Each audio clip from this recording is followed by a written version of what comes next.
Ada juga dulu di zaman awal-awalnya, dua orang laki-laki datang ke Mekah. Dia nengok ada orang kampung, orang Mekah kampung, orang Mekah gunung tuh, nampaknya macam kelimis budak tuh. Dia bawalah mas kawin. Orangnya satu ganteng, satu biasa. Yang ganteng nih, mas kawin dia tak elok, bajunya udah tak begitu elok. Sementara yang biasa nih bajunya pula elok, mas kawinnya. Pergi dia dekat wanita tuh. Macam mana kalau nikah kontrak? Enggak tadi kau. Kata wanita itu, di kau bawa apa? Kau bawa ini. Kata yang mukanya tak elok tuh, yang biasa tuh, oh nengok, kata perempuan, elok baju dia nih. Boleh. Di kau bawa apa? Ketika melihat laki-laki ganteng tuh ditengok, bajunya biasa. Tapi tak apalah, aku milih yang gantengnya aja. Walaupun biasa aja bajunya. Tidak lama kemudian hukum pengharaman itu sampai kepada mereka. Dah nikah, belum dapat can lagi loh. Ngadu pada Nabi Rasulullah, macam mana nih? Mas kawin dah kasih. Kata Nabi, itu rezeki dia, tak boleh kau ambil balik. Jadi kalau sudah ada yang nikah mut'ah umpamanya, mas kawinnya banyak pula omongan, satu buah rumah, tak boleh diambil lagi. Itu no rezeki dia. Kita kan tak jadi nikah, balikkan lagi mas kawin, tidak. Kalau sudah terjadi pernikahan, maka tak boleh diambil lagi. Cuma harus diputus hubungannya, karena tidak berlaku lagi. Di dalam riwayat yang lain ada lagi model nikah yang dibicarakan yang tidak diperbolehkan dalam Islam. Anna Nabi sallallahu alaihi wasallam naha 'anis syighar. Nabi sallallahu alaihi wasallam melarang nikah syighar. Wal amal ala hadza 'inda 'ammati ahli ilmi. Ini disepakati seluruh ulama. Nikah syighar ini tak boleh, haram. La yarawna nikah syighar. Jadi tak boleh mau nikah syighar. Wasyighar, nikah syighar itu ayyuzawwijar rajulu ibnatahu ala ayyuzawwijahul akhar ibnatahu au ukhtahu wala shadaqa bainahuma. Nikah syighar itu, nikah syighar, bukan si, bukan sod, shin besar. Memang artinya sama nih, bahasanya, ucapannya hampir sama. Dia syighar, bukan syighar, bukan. Nikah syighar adalah nikah yang ada perjanjian. Aku nikahkan dikau dengan anak aku, nanti dikau nikahkan aku dengan adik dikau, atau dengan anak dikau, atau dengan keluarga dikau. Ada balasannya. Kalau aku nikahkan dikau dengan anak aku atau dengan keluarga aku, dikau nikahkan aku dengan orang lain. Macam mana? Itu namanya nikah syighar. Nikah syighar yang seperti ini tak boleh.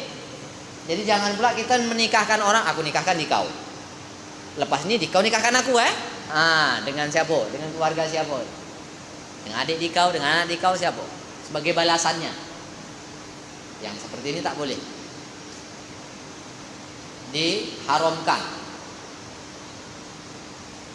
Wa qala ba'du ahli ilmi, sebahagian ahli ilmu telah mengatakan bahwa nikah syighar mafsukhun. Nikah syighar itu batal. Wala yahillu, dan tak boleh dipakai, tak halal. Kalau ada orang nikah syighar seperti itu, yang jadi saksi jawabannya tak sah. Tak sah. Kalau ada perjanjian yang seperti itu, kita tahu perjanjiannya. Dia nikahkan dia nih. Nah, lepas ini dia nak nikahkan, dia nak minta dinikahkan dengan keluarganya, dengan adiknya, atau dengan anak gadisnya. Yang seperti itu tak sah nikahnya. Wa in ju'ila lahuma shadaqan. Walaupun kedua-duanya itu memakai mas kawin. Nikahnya macam biasa, rukunnya sempurna. Cuma ada perjanjian yang itu. Yang ini namanya nikah sighar, pakai perjanjian yang seperti itu. Tidak boleh, tidak sah nikahnya. Wa huwa qaulu Syafi'i wa Ahmad wa Ishaq. Ini pendapat Imam Syafi'i, Imam Ahmad bin Hanbal dan Ishaq.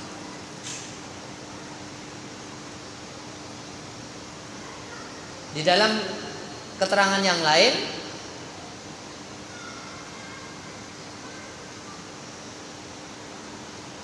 dijelaskan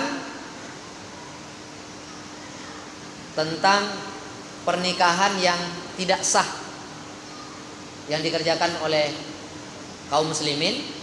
Anna Rasulullah sallallahu alaihi wasallam naha antung kahal mar'atu ala ammatiha awil ammatu ala benati akhiha awil mar'atu ala kholatiha awil kholatu ala binti ukhtiha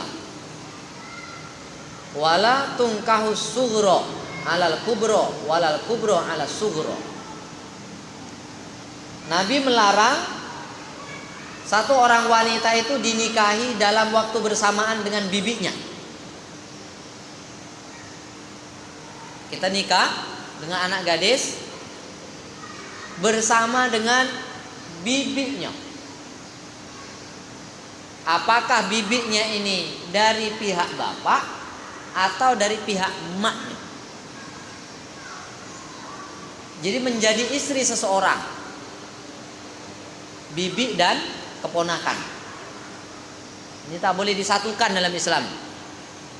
Tak boleh suaminya satu. Kedua-duanya hidup, kedua-duanya dipakai. Bibi dengan keponakan. Kita nikah dengan keponakannya, bibi maunya pun kita nikahi juga. Atau kita nikahi bibinya, keponakannya pun kita nikahi juga. Yang ini tak boleh. Tak boleh disatukan. Baik dari bibi dari keturunan bapaknya atau dari keturunan emak.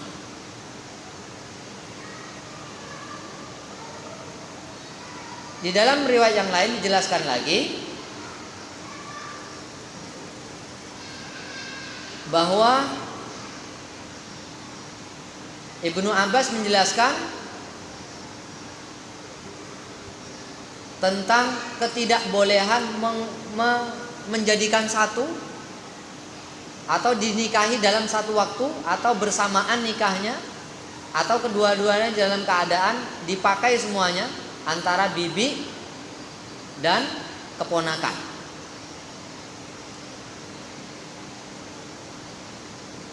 Wal amal ala hadza inda ammati ahli ilmi. Ini kesepakatan seluruh ulama.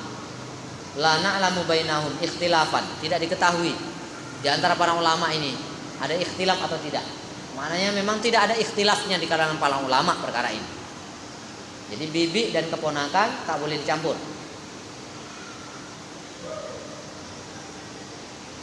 Ini beberapa perkara yang perlu kita perhatikan sebelum kita menikahkan seseorang. Di dalam riwayat yang lain dijelaskan lagi bahwa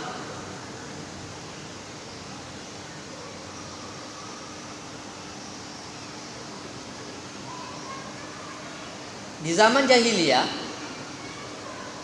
ada satu orang laki-laki yang punya istri 10.